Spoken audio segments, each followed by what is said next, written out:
Pag minsan naman kasi hindi yung kuryente ang delikado, yung gulat ng tao. Ay pag sumipsip yung mga plastered wall natin, ay diretso yan hanggang bakal. And then the following day, nagpapalitada pa rin dito sa kabilang side at ito naman ay nakapintura na. Magandang araw Pilipinas. Kamusta kayo dyan? Dito sa Pilipinas ngayong July ay sobra ang tag-ulan. Sa pagkakaalam ko mga tol, may 4 na bagyo tayo na dumating dito sa Pilipinas ngayong July lamang. So guys, anong pinupunto ko dito? Ito yung mga gawain sa construction na hindi nyo pwedeng gawin kapag tag-ulan.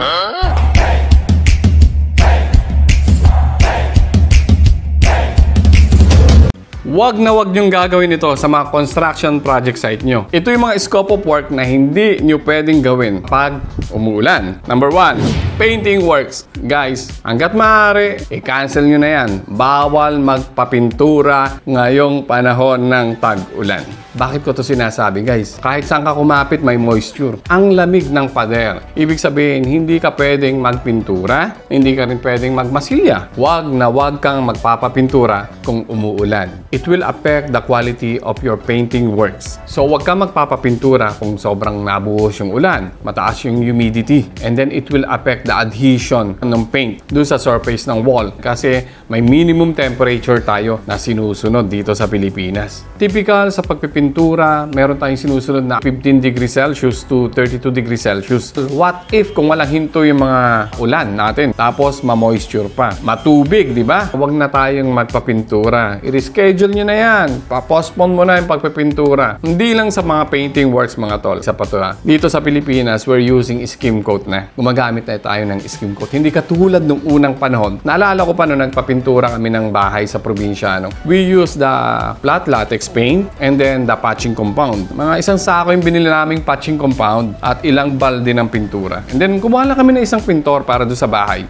Kasi yung mga unang pamamaraan ng pagpipintura ay gumagamit tayo ng mga latex paint at patching compound. Hinahalo ito. And then pag nakita nyo malapot-lapot na, doon nila ina-apply yun sa pader. So yun yung mga methodology nung araw. Pero ngayon mga tol, makabago na yung technology natin, yung methodology natin, ibang atake na. So gumagamit na tayo ng skim coat. Yung skim coat naman, merong powdered skim coat at meron namang paste type na. Ready-made na. Ready to use. So yun yung mga bagong diskarte ngayon sa pagpipintura mga tol. So ang sinasabi ko dito, kahit may mga bagong teknolohiya na tayo or methodology sa pagpipintura, para sa akin, ito para sa akin lang, hindi natin pinapractice yung ganitong panahon na kailangan mo magpapintura. I-postpone mo na lang hanggat maaari. I-reschedule mo na lang, maghanap ka ng maganda-gandang panahon kasi sometimes mga tol, tayo ay may hinahabol na deadlines. Kahit anong ganda ng produkto mo, kahit ano yung gamitin mo, branded yan o super mahal pa yan mga tol. Kung yung preparation mo at kung yung pader mo ay malamig, ay hindi rin magiging maganda yung pag-a-apply natin. Kahit yan ay powder type or paste type na skim coat mga tol, hindi magiging maganda yan. So magkakaroon ng problema yan dahil nga ganito yung panahon, walang hinto yung pag-ulan at kung fresh concrete, you have to wait at least 21 to 28 days before applying this skim coat. Kasi pag minsan mga tol, may napapanood tayo. Ito lang, observation ko lang. May nakikita tayo. Itong portion na to ay napalitadahan na. And then may nagpapalitada dito. And then the following day, nagpapalitada pa rin dito sa kabilang side at ito naman ay nakapintura na. Ayan. Dapat nagkakaroon tayo ng curing. Guys, lahat ng bagay sa construction hanggat maaari dapat may curing. The moment na hindi ka sumunod sa curing, magkakaroon ng problema yan. So yung plastering natin, may curing yan. 21 days to 28 days. Yan ang pinaka-best curing ng mga pader or yung mga plastered wall natin bago tayo mag-apply ng mga skim coat, mga waterproofing o bago tayo mag-painting works. So yun nga mga tol, ang sinasabi ko dito, unang bawal, painting works. Pangalawa, guys, bawal mag-waterproofing. I-cancel mo na rin yan. Huwag ka na muna mag-waterproofing kung ganito kasama ang panahon. Kahit anong klaseng waterproofing, branded man yan o locally made or galing pa sa ibang bansa yan, magaling na produkto. Tumatalab to kahit basahin pader. Guys, ang pader na nabugbog sa tubig, kung wala pa kayong waterproofing, ay hindi agad naaalis yung moisture niyan, yung tubig niyan sa loob ng pader. Lalo na kung ito ay plastered wall.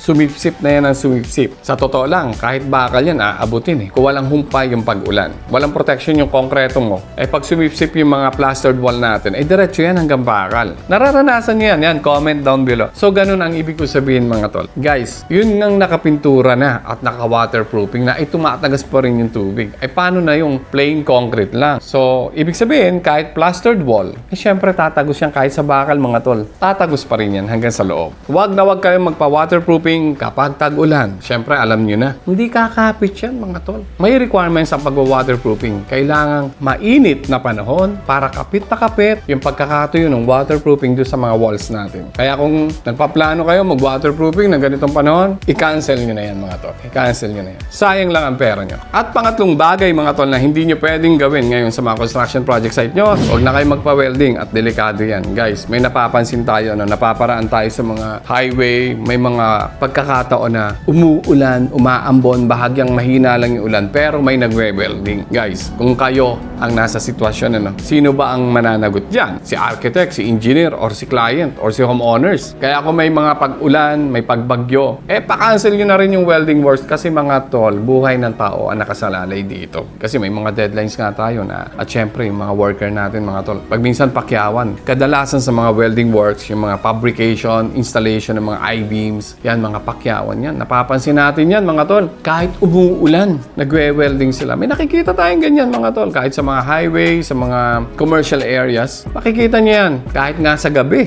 Talagang may nakikita kayong nagwe-welding. Kasi nga kadalasan sa mga workers natin is pakyawan. Siyempre pag huminto sila, kawawa rin naman yung pamilya nila. Naintindihan naman natin yun mga tol. Naintindihan natin yun. Kaya lang siyempre, buhay ng tao ang nakasalalay dito. Ngayon, kung may mangyari, wag naman sana, kung sakaling may mangyari, sino ba mananagot dyan? Kaya hanggat maaari mga tol, iwasan na natin ang magpa-welding kapag ganitong tag-ulan. Delikado yan mga tol. Kasi bakit nga ba mga tol? Alam mo naman pag umuulan, napakadulas. Lalo na yung bakal pag nabasayan. Napakadulas niyan mga tol. Nararanasan natin, halimbawa, nagpapatrabaho tayo, scaffoldings lang yung tinutungtungan nila. And then kapag umulan na, guys, napakadulas. Kaya the moment na umulan, stop ang construction, pahinto nyo na agad. Kasi mas delikadong may maaksidente pa. Kaya iniiwasan natin yun mga tol. Pangalawa, baka makuryente, magulat. Pag minsan naman kasi hindi yung kuryente ang delikado, yung gulat ng tao, and then suddenly malaglag. Yung kuryente, mga ground, kayang-kaya yan ng mga welder natin. Yung electrician, kinakapitan pa ka ng live yun Pero iba yung live na magulat ka, malaglag ka. Yun naman ang pinakapangit na mangyayari. Kaya mga tol, wag na kayong magpa-welding kapag tag-ulan. Okay? Okay po. At doon sa mga nagpaplano nga pala mga tol ito yung ika-4, excavation. May mga projects na naka-schedule na bubuksan during sa rainy days. Kung medyo lubog yung area nyo, wag mo na munang simulan yung project mo. Kung lubog yung area. But, may exemption dito mga tol. Kung sakaling rocky naman yung lugar nyo at hindi nagpapandyong tubig once na nag-excavate ka, malalaman mo naman yan kung medyo mataas yung lugar mo, hindi mag-i-stack yung tubig dyan. So yun, pwede ka naman mag-excavate kasi may mga equipment ka naman, pwede yun. Pero kung mano-mano mong gagawin yan mga tol, huwag ka na muna magpa-excavate, lalong-lalo na kung may water panding sa mga butas nyo. Bakit ko sinasabi to? Unang-una, hirap yung mga tao nating mag-mobilize. At yun ang reklamo sa atin, kahit sila ay mga naka-equipment na nakakapote, nakabota sila, hindi sila makakilos ng malaya kasi medyo nabibigatan sila sa mga protective gear nila. At hindi lang yun, kapag tag-ulan nga, mainit yun sa loob Malamig sa labas tapos mainit doon sa loob ng katawan mo, namamawis ka rin. So guys, kung meron kayong excavation works at sisimulan nyo pa lang yung project, wag nyo na rin ituloy yan. But sabi ko nga, may exemption doon sa excavation. If you have the equipment and then mataas naman yung project site at hindi nagpapandyong tubig, pwede naman yung simulan. Kaya lang, syempre, limited din lang yung galawan ng mga tao. Kumbaga, imbis na 100% sila na makaka-focus doon sa trabaho, mga 60 or 70% lang. Kasi nga, yung pag-mobilize nila, paggalaw nila sa site, mabagal. Kasi nga, madulas. At kung sakaling doon kayo mag-excavate, mga tol, kailangan nyo pa ng maraming pump, submersible pump. Yan, nararanasan natin yan. Pag minsan, nakapag-excavate na tayo, nakapaghulog na tayo ng mga poste, and then, mababa yung lugar, napupuno ng mga tubig yon. Napupuno yung mga hukay natin ng water. Kaya we need a lot of submersible pump para mas mabilis, maalis, ma-extract yung water dun sa mga hukay. So ngayon, anong effect nito sa mga tao guys? Hihina yung production. Pero kung wala mga tubig, mas mapapabilis. Pag minsan nga you have to wait na maubos muna yung water dun sa loob ng mga hukay bago talaga makapagbakal, makakilos yung mga worker. So nag-aantay pa. So yun nga mga tol, hindi maayos yung productivity ng mga worker. workers natin. Kasi nga madulas. At syempre, kailangan mag-ingat kahit naka-ano pa sila, protective gear. Naka-bota, naka-overall kapote. So, napakahirap sa kanila ang kumilos ng ganun. So, yun yung mga bagay na iniiwasan natin or schedule nyo na lang or wag mo nang gawin kapag ganitong panahon na tag-ulan. So, kahit may mga projects tayo, mga tol, pinapa-stop na muna natin yung mga application ng skim coat, yung waterproofing, yung painting work, yung welding work. Lalong-lalo na yan. Syempre, yung excavation work. At para naman po doon sa mga nagtatanong, engineer, ang dami palang hindi pwedeng gawin ngayong tag-ulan. Ano naman po ba yung mga pwedeng gawin at safe ngayong tag-ulan? Abangan nyo po yan sa mga susunod na vlog natin. Maraming salamat nga po pala sa manonood at maraming salamat sa oras. I hope nakapagbigay kami ng konting information sa inyo. At kung nagustuhan nyo naman, baka po pwedeng makingi ng isang like. Hanggang sa muli, hanggang sa susunod na video natin na. Ingat!